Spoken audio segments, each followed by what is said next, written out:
Presiden Trump mengatakan miliaran dolar kini mengalir ke Amerika Serikat sebagai hasil dari tarif barunya yang luas.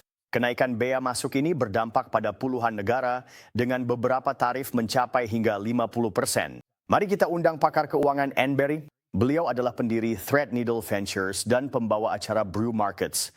Annie, sangat senang bisa menghadirkan Anda di sini. Baru 1 hari sejak tarif-tarif ini mulai diberlakukan. Berapa lama waktu yang dibutuhkan hingga masyarakat Amerika mulai merasakan dampak dari bea masuk ini? Nah, di beberapa sektor mereka sebenarnya sudah mulai merasakan dampaknya karena kita tahu bahwa beberapa kategori barang konsumsi memang sudah menaikkan harga mereka secara proaktif, mengantisipasi bahwa tarif tertentu akan mulai diberlakukan.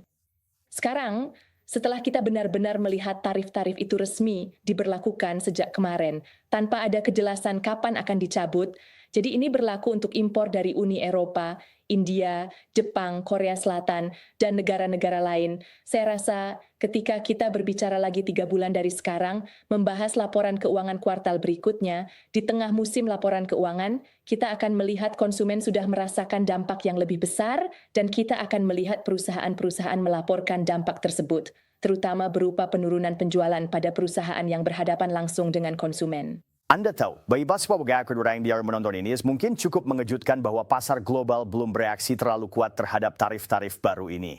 Bisakah Anda jelaskan mengapa hal itu terjadi? Dan apakah para investor mempertanyakan apakah tarif-tarif ini akan bertahan dan kemungkinan adanya kesepakatan lain yang bisa dibuat? Jadi menurut saya ada beberapa alasan di sini, dan memang ada banyak hal yang perlu dibahas.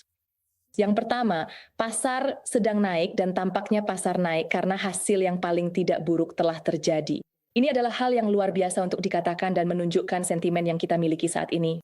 Jika kita melihat kembali pada tingkat tarif baru yang diumumkan oleh Presiden Trump pada bulan April, tarif tersebut jauh lebih tinggi dibandingkan dengan sekarang.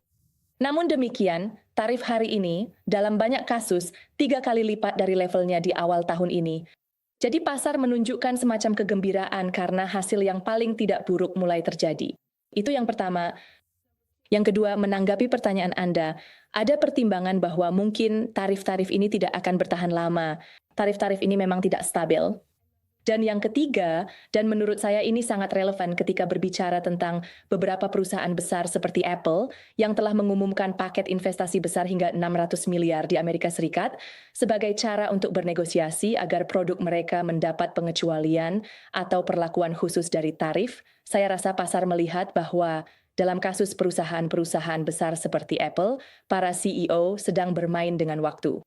Mereka membuat pengumuman besar yang tampaknya bisa membuat mereka mendapat pengecualian dari dampak terburuk kebijakan tarif, dan kemungkinan besar untuk merealisasikan komitmen tersebut akan memakan waktu lebih lama dari 3,5 tahun hingga pemilu berikutnya. Jadi menurut saya, ini adalah langkah politik cerdas dari para CEO tersebut. Bukan berarti ada dampak langsung pada bisnis inti mereka saat ini. Ann Berry, kami menghargai wawasan dan waktu Anda.